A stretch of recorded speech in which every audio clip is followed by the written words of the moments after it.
Bonjour, mon nom est Daniel Yvon et aujourd'hui, j'ai le plaisir de rencontrer M. Vincent Lagacé, coordonnateur aux événements à la Société d'Alzheimer Lanaudière. Bonjour, M. Lagacé. Bonjour. Ça me fait plaisir de vous rencontrer aujourd'hui. On est dans le mois de l'Alzheimer, le mois de janvier et tout le mois consacré à la maladie d'Alzheimer. Et vous allez venir aujourd'hui nous parler un petit peu de la maladie d'Alzheimer. Donc, la première chose que j'aimerais savoir, c'est quoi la maladie d'Alzheimer? Qu'est-ce que c'est exactement? On entend souvent parler que c'est des pertes de mémoire, mais je pense que c'est pas seulement ça et c'est pas vraiment cet aspect-là de la maladie qu'on doit... La maladie d'Alzheimer, ce que c'est une dégénérescence du cerveau en tant que tel. Peu à peu, le développement de la maladie, il y a des parties du cerveau qui vont mourir. Ce n'est pas les mêmes parties du cerveau que chaque personne va avoir. Alors, il y a une personne qui pourrait avoir ce qu'on appelle le frontotemporal. Ça pourrait être la dégénérescence de cette partie-là du cerveau. Et ça correspond à quoi, un exemple? Là, je pourrais pas... Non, mais vous avez, ça peut être la mémoire, mais il y a aussi les Ça peut être la mémoire, ça peut être facultés. des facultés différentes, motricité, ça OK. pourrait être la nervosité, des personnes qui pourraient développer, mettons, des maladies apparentées au Parkinson, des choses comme ça, tout dépendant de quelle région on va pouvoir toucher au système nerveux, au système immunitaire, à d'autres choses comme ça. D'accord. Et des fois à la parole, à l'ouïe, à la vue, à des sens. Alors, ça dépend. Chaque personne est unique dans son développement de la maladie d'Alzheimer, malheureusement. Donc, est-ce que c'est, comme tantôt on se parlait, c'est pas une maladie nécessairement génétique? Non. Il y a moins de 5 des cas que c'est développement de la maladie suite à une hérédité et il y a plus de 95 des cas qui ont développé la maladie de façon naturelle. OK. Ce qu'on dit, c'est dans nos statistiques qu'on a dans l'étude, c'est qu'à partir de l'âge de 65 ans, les personnes naturellement ont 8 des chances de développer naturellement la maladie et tous les 5 ans après, ça double. Donc à 70 ans, c'est 16. C'est Et 16 ensuite, en plus, ça augmente, on double à 75. OK, d'accord. Donc, mais par contre, on pourrait avoir quelqu'un qui est plus jeune et on peut diagnostiquer cette maladie-là à cause des symptômes, comme vous me parliez tantôt, là, Oui. au niveau du cerveau qui perd des choses. Donc, tu pourrais avoir une maladie d'Alzheimer à 40 ans ou 50 ans. C'est plus rare. C'est plus rare, mais ça pourrait arriver. Et dans ces cas-là, malheureusement, la maladie se développe beaucoup plus rapidement. OK, d'accord. Donc, on parle dans ce temps-là d'une espérance de vie plus courte, quoi, de 5 à 10 ans versus une personne âgée qui se fait sur un plus grand laps de temps. C'est ça, mais ça dépend. C'est difficile à dire. Ça dépend vraiment de la personne, de son rythme de vie, de sa santé, de ses habitudes et où est-ce que la maladie affecte son cerveau.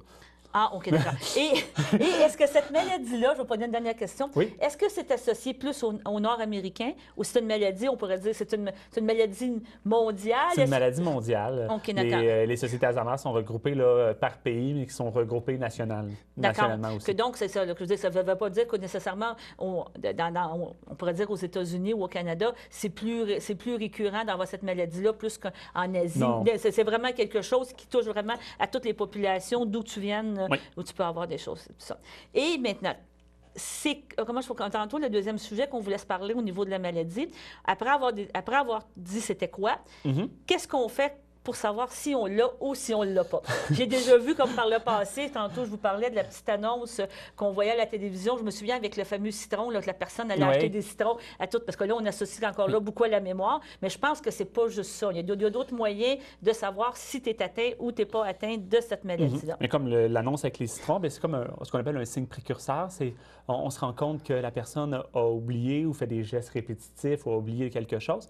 Bien, c'est important d'en parler. Moi, je dis important d'en parler en famille pour voir ce qu'on n'a pas remarqué, mettons, si grand-papa, grand-mamaman, cette année, au temps des fêtes, avait changé ses habitudes, il ne m'avait pas appelé par mon prénom, il ne semblait pas trop savoir où est-ce qu'il était, avec qui il était. Est-ce qu'il a changé ses habitudes? Est-ce qu'il y a des questions d'hygiène à un moment donné aussi? Oui, qui ça peut pourrait arriver. La personne, elle a oublié, ça arrive. L'incontinence va arriver dans le développement naturel de la maladie parce que, la personne ne contrôle pas nécessairement toutes les parties de son corps, donc ça vient avec, malheureusement. Tu me parlais d'un petit truc qui passait du café en grain. Oui. C'est au café C'est instantané. un changement d'habitude comme ça. Mais disons, la personne, a l'habitude de toujours faire un café avec le café filtre, la machine correctement, mais pourrait oublier les étapes. C'est pas nécessairement d'oublier de comment ça marche une machine, mais c'est oublier les étapes de, après se faire de l'eau chaude seulement dans la machine parce qu'elle a oublié de mettre le café en haut. OK. Ou elle a oublié de peser on. Ou elle a oublié de mettre une carafe, puis là, ça fait un dégât. Ou va oublier que l'eau qui sort de la bouilloire était bouillante et de se brûler, de se blesser. OK. Ou quelqu'un qui... Laisser le rond ouvert, partir une chose, laisser on dit un rond, Oui, c'est ça. le poêle ouvert. Avec rien dedans, avec ou rien laisser dedans. bouillir de l'eau, ou on va dire quelqu'un qui cherche, qui perd toutes ces choses, ou qui, mettons, les met à des endroits qui est sûr de ne pas les oublier.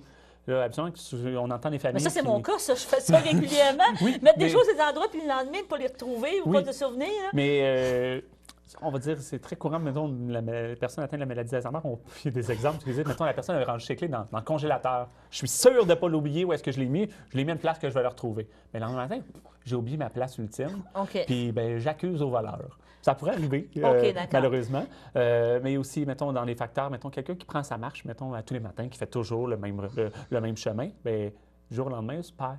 Elle arrive, elle arrive devant la rue, vous n'habitez pas là, moi, c'est pas ma maison. Pas avoir de repères. Là. Pas avoir peut-être des repères, mais ces repères. personnes-là, on sait qu'elles ont des repères, le compas dans l'œil, ça va bien. OK. On parle de changement d'habitude. Mais est-ce que ça, c'est des changements de comportement quand on cherche la diagnostic? Est-ce qu'il y a des... quand on rencontre son médecin, est-ce qu'il y a des tests qui sont faits? Y a-t-il des tests de sanguin, des tests génétiques qui peuvent être faits? Il n'y a pas de tests génétiques encore. Ils font des études en Grande-Bretagne avec la Société de Grande-Bretagne. Ils font des études pour essayer de voir est-ce que la génétique pourrait amener vers ça. Pour l'instant, la seule chose qui permet de vraiment savoir, là, il y a les scans du cerveau qui permettent de savoir là, comment la maladie a évolué. Mais il y a aussi des tests, parce qu'on a des tests, je ne me rappelle jamais du nom, mais il y a des petits tests avec le médecin. Alors, voilà, mettons, le médecin va dire dessine-moi une horloge, mets-moi dessus qui est 10h10. Bon, la personne, après ça, le médecin va évaluer est-ce qu'il a mis ses chiffres aux bons endroits. Est-ce que le 12, le 6, le 3 et le 9 sont placés aux bons endroits? Est-ce qu'il y a une petite aiguille et une grande aiguille? Hein, le 10h10. Il y a des personnes qui vont faire 10h10 avec deux aiguilles la même Des fois, l'aiguille, des fois, l'horloge va être tout croche. Mais là, il y a ça aussi, mais il y a aussi des questions genre donne-moi la date, donne-moi la saison, le jour qu'on est, la semaine, dans quel pays qu'on habite. C'est quoi le nom de ta rue, ton adresse. Là, souvent dans le test, au début du test, ils vont dire je te donne 3 mots. Répète-les après moi. Ça pourrait être, mettons, jaune, citron, puis pomme. Puis répète-moi cela. Là, on passe au test, on fait les affaires. Puis, répétez-moi les 3 mots. Puis souvent, les personnes atteintes de la maladie, ils en savent un. Ou sinon, ça... OK. Mais c'est vraiment des choses comme ça. Donc, il n'y a pas de scan, il n'y a pas de choses comme ça, il n'y a pas d'examen Pour déterminer exactement que c'est la maladie d'Alzheimer, malheureusement, non. Donc, autrement dit, on fonctionne par élimination. Quelqu'un se présente et dit, bon, il n'y a pas ça, il n'y a pas ça, il n'y a pas ça. Là, après ça, c'est orienté vers la maladie d'Alzheimer. Oui, parce qu'il y a des maladies très apparentées à la maladie d'Alzheimer qui pourraient amener vers d'autres choses, mais c'est toujours, on procède par élimination, puis on essaie de voir là, exactement c'est quoi, parce que là, il y a d'innombrables maladies. Là. Et est-ce que les médecins, par rapport à ça, sont sensibilisés à cette possibilité-là de maladie d'Alzheimer? Tantôt, vous me disiez que c'est souvent diagnostiqué tard parce que, tu sais, on pense pas que ça peut être ça. On attribue ça à des petites pertes de mémoire normales ou à des petites pertes d'habilité normales à cause de la vieillesse. Je suis vieille, j'ai de la misère à faire telle affaire. Mais est-ce que de plus en plus, ça commence à être... C'est une maladie reconnue, là, je suis d'accord, mais je veux dire, mais à être une partie d'intervention que si tu le vois plus vite, là... C'est deux choses. On va dire diagnostiqué souvent sur le tard parce que les familles ne sont pas sensibilisées ou ont peur. C'est une maladie malheureusement qui est tabou parce qu'on dit c'est bien plate de mourir puis d'oublier ou d'arriver vers la fin de sa vie puis d'oublier. On veut bien aider, mettons, le cancer, c'est une maladie qu'on a, on a un médicament puis on va le battre puis c'est beau. Ou une maladie que les enfants sont affectés, on va dire les enfants. Mais on ne veut pas mourir dans l'oubli puis oublier des trucs. Les médecins... Mourir de vieillesse, c'est associé à mourir de vieillesse. C'est ça. Mais... le diagnostic, vu qu'on change les habitudes, mettons, on parlait tantôt de faire du café en ce temps ou des affaires, c'est pas trop grave, c'est bien correct. On s'en passe pareil. On va dire, c'est de la vieillesse, mais c'est jusqu'où c'est le... Donc, dans le fond, c'est l'addition qui donne des trucs, parce que moi, j'ai peut-être remarqué que mon grand-père, il a oublié telle affaire, mais toi, t'as remarqué d'autres trucs, puis là, on les additionne ensemble, puis ah, bien, finalement, c'est peut-être plus grave on devrait peut-être aller consulter. Fait que souvent, c'est sur le tard. Mais d'un autre côté, les médecins sont de plus en plus sensibilisés aux facteurs de la maladie. Les gens veulent vivre de plus en plus en santé on et veut autonome. vivre jusqu'à la maison, très autonome, jusqu'à très tard. C'est ça. On veut voir nos petits-enfants grandir. Il y a des choses comme ça. C'est ça, qu'il faut avoir une prise de conscience. Il faut accepter de dire que peut-être j'ai ça. Ça veut dire que ça ne se guérit pas, mais ça se traite. Oui. On est d'accord avec ça. Et il y a des moyens de créer, comme vous dites, de ne pas passer d'un bout à l'autre, de ne pas passer à l'extrême, de devenir complètement plus autonome. Il y a certains stages. Il y a toute une étape. Il y a des personnes qui vont, tout dépendant des facultés, des parties du cerveau qui vont être affectées, vont demeurer, on va dire, autonomes, semi-autonomes jusqu'à la fin de leur vie, et qui vont vivre très bien avec ça. Il y a des personnes qui vont avoir des moments qui sont peu autonomes, qui vont avoir vraiment beaucoup besoin d'aide. Et ça vraiment dépend des personnes. Mais les médicaments là, qui existent présentement, il y en a deux. Je n'en avais pas leur nom exactement. Mais ça sert à quoi? Il y en a un qui traite l'anxiété. Et vraiment pour calmer la personne. C'est souvent l'aider à dormir. L'aider à dormir, parce que souvent, les personnes atteintes de la maladie vont avoir de l'anxiété le soir parce que ils ne seront pas toujours l'endroit où est-ce qu'ils sont à ce moment-là. Je ne suis pas chez nous, sécurité. Je vais m'en aller chez moi, je ne suis pas bien, je ne suis pas à l'endroit où est-ce que je pensais être, je suis perdu, je suis pas... Le soir, il y a moins de lumière. Il y a comme un petit peu de lucidité. Il y a une partie de lucidité que son cerveau, son corps dit « je ne reconnais pas mes repères, je ne reconnais pas mes choses ». Donc, autrement dit, c'est peut-être pas le produit, mais c'est peut-être un produit qui est un petit peu antidépresseur, qui réduit une partie anxiété. Ça baisse un peu l'anxiété. Et l'autre va traiter, va essayer de ralentir le développement, la dégénérescence du cerveau. Et c'est pas chaque personne qui va avoir, que chaque médicament va avoir un effet sur eux. Des fois, ça va être un qui va être correct, mais là, des fois, l'autre. Des fois, il y en a qui prennent les deux. Puis à un certain stade de la maladie, les médecins vont dire ça ne sert plus à rien, on arrête les médicaments, parce qu'à un moment donné, ça change. Parce que quand vous me parlez que c'est des parties de cerveau qui meurent, c'est que dans le fond, ça ne repartira jamais. C'est ça, là. Malheureusement. Les contacts se font pas. Ça s'atrophie. Puis là, j'imagine que tu peux le voir vraiment à force de scan ou comme ça, que telle partie n'est plus en Parce que c'est vraiment, là, c'est vraiment comme, je veux dire, une fibre de cerveau, là, comme une ficelle, qui fait des contacts avec d'autres parties du cerveau qui s'atrophie ou on dit qu'il y a une protéine qui s'installe dessus. C'est pas le calcium, là, mais c'est quelque chose qui s'installe dessus et qui empêche la bonne connexion.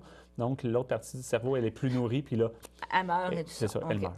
Donc, malheureusement... c'est beaucoup de choses. C'est ça. Si on suit le processus qu'on vient de se parler, on a parlé c'était quoi la maladie, vous êtes allé voir le docteur, on avait aussi, juste revenir peut-être sur le diagnostic qu'on parlait tantôt, il y avait aussi un site Internet, je pense. Il y a un petit questionnaire que si déjà on veut faire ce petit questionnaire-là pour soi-même, peut-être pas à ce point-là, mais pour notre entourage, ou dire, regarde, avant peut-être d'aller rencontrer un médecin ou lors d'une visite médicale, on a déjà passé un questionnaire, on a déjà quelque chose. Ce qu'on appelle les 10 signes précurseurs, là, on en a parlé un peu tantôt dans comment on peut remarquer si quelqu'un a la maladie, mais ils sont sur notre site web là, qui est le www.alzheimer-lanaudière.ca.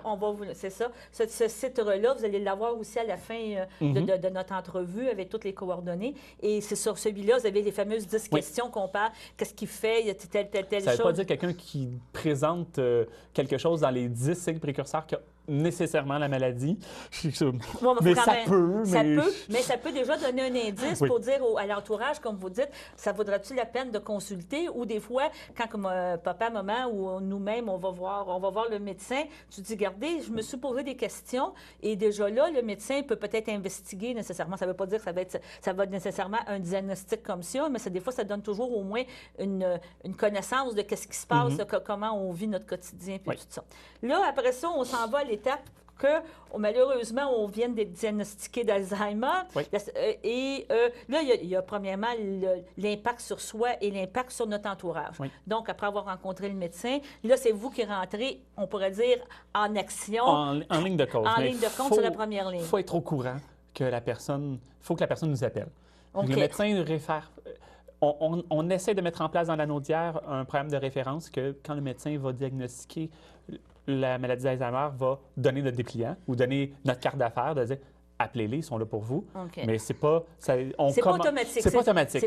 C'est quelque chose qu'il faut demander encore. Ça va se passer en CLSC, ça, parce que les CLSC sont très au courant de ce qui se passe dans les organismes communautaires. OK. Donc, s'il y a quelqu'un qui va au CLSC et que j'ai besoin d'aide, là, ils vont référer. Mais il on existe commence de à l'aide. essayer d'approcher des médecins pour cette passe-là. Mais la première chose à faire dès qu'on a un diagnostic, c'est de mettre en branle ce qu'on appelle le réseau familial OK. et des amis. Parce que il y a des familles qui vont garder ça pour soi parce qu'ils vont trouver ça tabou. Fait qu'ils vont garder, mettons, l'épouse, son mari est atteint, mais elle va le garder pour elle, elle ne pourra pas le dire à personne parce qu'elle ne veut pas faire de peine à personne. OK. Mais elle va garder ça un fardeau sur ses épaules, tandis que ça en parlerait à ses enfants, mais ses enfants peut-être pourraient venir prendre à tour de rôle, donner un coup de main à la maison, puis aider leur père. Parce que c'est ça, je veux dire, Oui. le but aujourd'hui, beaucoup de gens, qu'est-ce qu'ils veulent avoir? Ils veulent ils veulent avoir les services à la maison, ils veulent être autonomes le plus longtemps. Oui. Et c'est là, dans ce sens-là aussi, que vous intervenez en Oui. disant, il y a une possibilité de garder une autonomie, de garder la personne avec soi, mais demandez de l'aide, demandez Oui. des gens, on est là pour vous aider. Et si vous commencez déjà le début, vous êtes déjà dans le processus, vous embarquez dans, Oui. on pourrait dire, dans l'engrenage et vous avez accès à des ressources qui existent là, présentement. C'est là. ça. C'est beaucoup plus agréable de vivre avec quelqu'un à domicile atteint d'Alzheimer dans le moment où est-ce qu'on focus sur ce qu'elle est capable de faire. OK. Fait que si elle est capable de faire la vaisselle, de passer l'aspirateur, tant mieux. Tant qu'elle est... C'est sûr qu'on jette toujours un coup d'œil derrière. Bon, ouais. Tout est beau, tout est en sécurité, mais elle donne encore un coup de main. On n'est pas pour l'asseoir dans un coin en disant « Mais non, t'es malade ». Non, non, donne un coup de main, C'est ça. fais ce que tu Et- es capable de faire et on focus sur ça. Puis parce que la personne, elle est là, elle est dans sa réalité. C'est relatif parce que ça se Moi, peut je qu'elle comprends. soit dans la nôtre, mais ça se peut qu'elle soit dans un souvenir en train de faire du ménage à ce moment-là aussi. Ouais, ouais. Mais c'est pas grave. On focus sur ce qu'elle est capable de faire, puis c'est parfait. Puis plus longtemps elle en fait, bien, ça fait de l'exercice, ça fait des C'est affaires. ça la maintient. Ça la maintient. Ça la maintient. Que là, l'effet des médicaments aussi peut aider. Puis la routine c'est ça, va ouais. garder comme une mémoire de routine ou quotidienne de faire. OK. Ben oui, je me rappelle des étapes.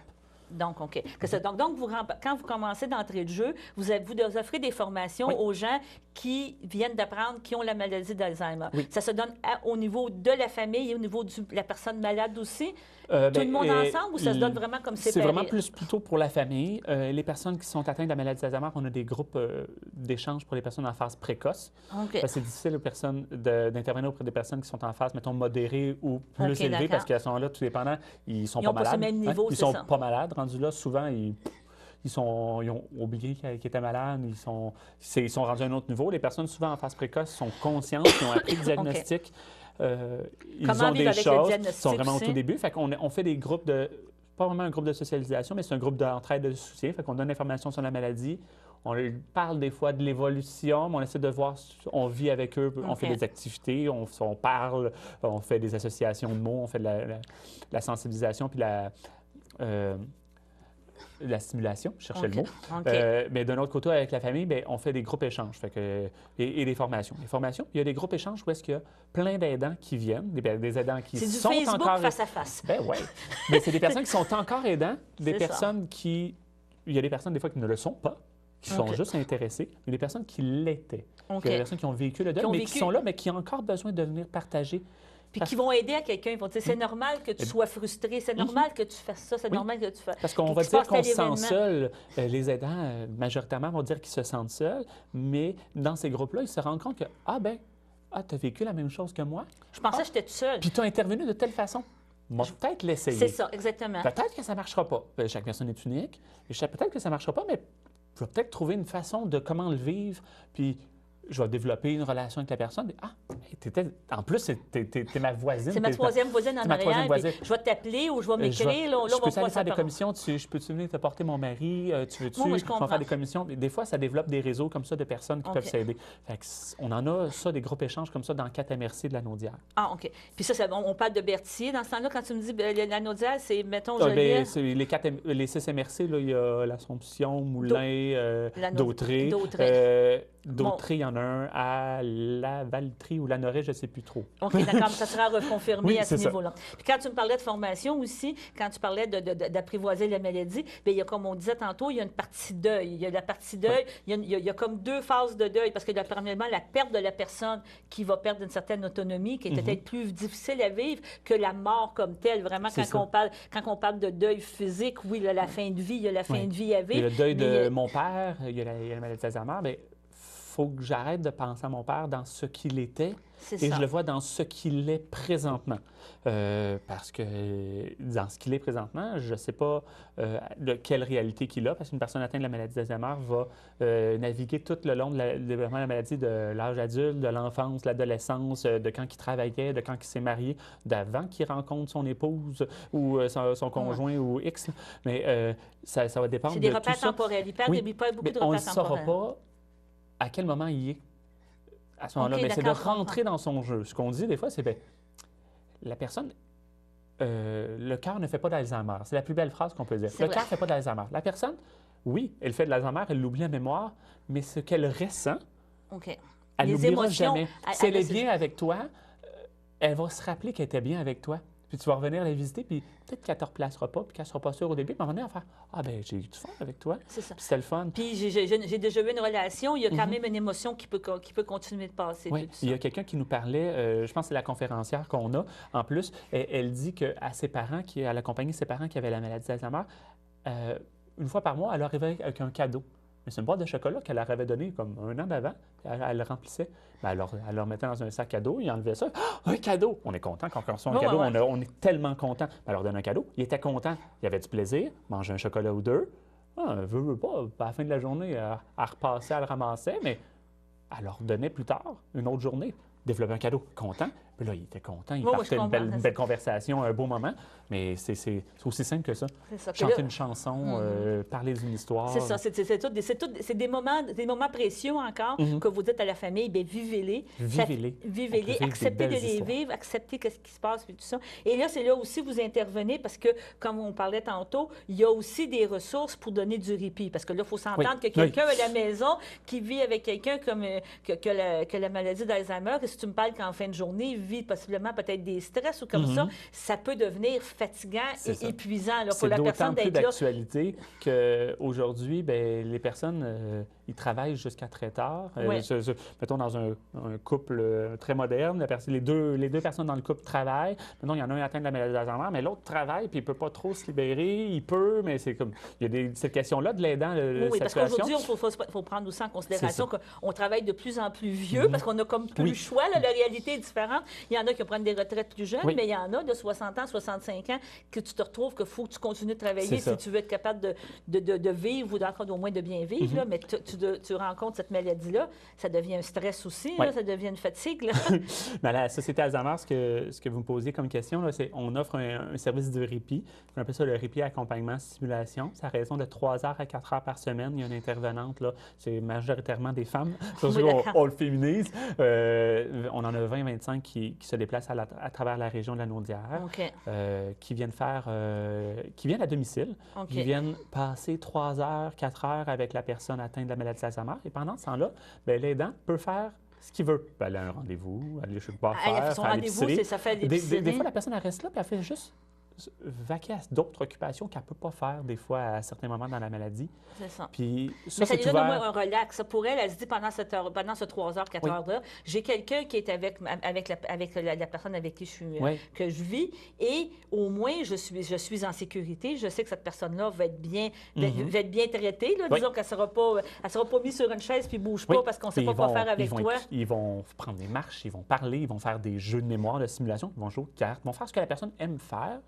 Et à l'intérieur de ça, on essaie d'intégrer des activités de stimulation. Tu sais, on va jouer aux cartes, mais des fois, la personne, elle ne se rappellera plus. Ben, on va compter. Hein, on va compter, on va se mettre à compter. Rouge ou noir, à la limite rouge noir, dame Rouge, pique, noir, ça c'est quoi le chiffre? On va revenir là-dessus. Puis on travaille des fois avec des souvenirs.